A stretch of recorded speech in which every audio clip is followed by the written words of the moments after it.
Hello everyone, Joe Buscaglia here, just outside New Era Field in Orchard Park following the Bills' first practice of the week. Yes, they don't normally practice on Mondays, but since they're just coming off the bye, they were able to get out on the practice field for the first time since the Seattle game, and really the news didn't stop pouring in. Now, first and foremost, the most interesting part of the day was Rex Ryan ahead of the practice declaring to reporters that there were going to be a couple of spots that were going to be opened up for competition throughout the week of practice. Now, he alluded to the offensive line and the secondary, and the two spots that you absolutely think about right away are right tackle, where Jordan Mills is currently the starting player, and safety, where Robert Blanton is currently starting in place of the injured Aaron Williams, and he has indeed struggled. But the one place we didn't consider because, well, to me, I didn't really think it warranted consideration, was at starting cornerback, and that is none other than Ronald Darby. Not Stephon Gilmore, Ronald Darby, the second-year player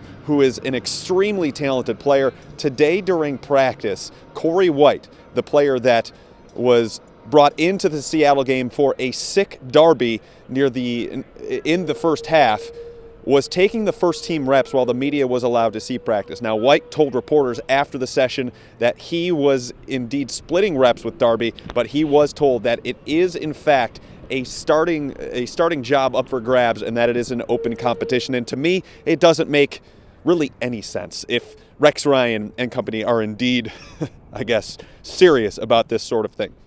Now, if they're just trying to send Ronald Darby a message in the middle of a season telling him, hey, you know what, you can't take anything for granted, you can be replaced in this league, bar none, then by all means, have the message be sent and have him start by the end of the week against Cincinnati. However, if they are actually serious about having Corey White start in this game over Ronald Darby, I have some fundamental disagreements with that for a few different reasons. One, first and foremost, Ronald Darby is a good, talented young player who has not had an atrocious season. I mean, he has been average to slightly above average this year. Sometimes he's had some down games, but sure, the entire defense at times has struggled. But by and large, Ronald Darby has not been the problem of that secondary. Secondly, if you're going to replace Darby, it better be with someone who's having a better season than him so far. And to this point, Corey White has been very poor. And in his only game that he started in place of Ronald Darby, which was against Arizona in Week 3, I had him graded as the second worst player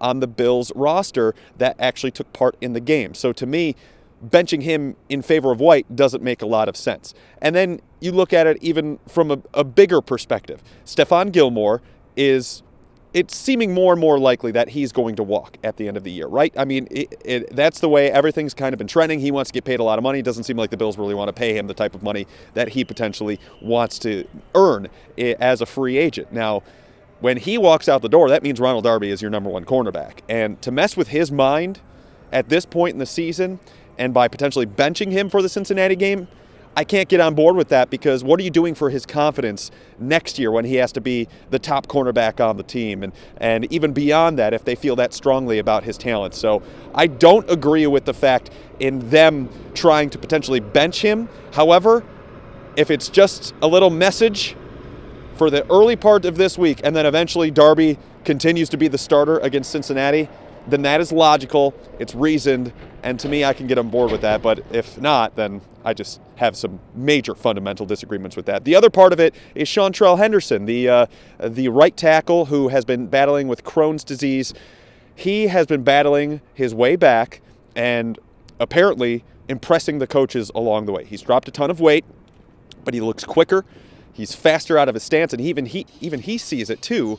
And now that competition for starting right tackle is likely open because Jordan Mills, the incumbent player, has been struggling mightily over the past 3 weeks, especially against Cliff Averill, the defensive end of the Seattle Seahawks, on Monday Night Football in Week 9. So that competition seems to be open, and in my view, I think it's one that Seantrel Henderson can have based on how up the coaching staff is on him as a player and what he's been able to do. And he kind of looks at this whole situation. I asked him, it's a weird question, but having the Crohn's disease, has this almost helped? And he goes, well, I was thinking about that today too. And, kind of has, because now he doesn't have to worry about being overweight, or he doesn't have to worry about his diet and his stomach really taking a hold of him. He knows how to control it.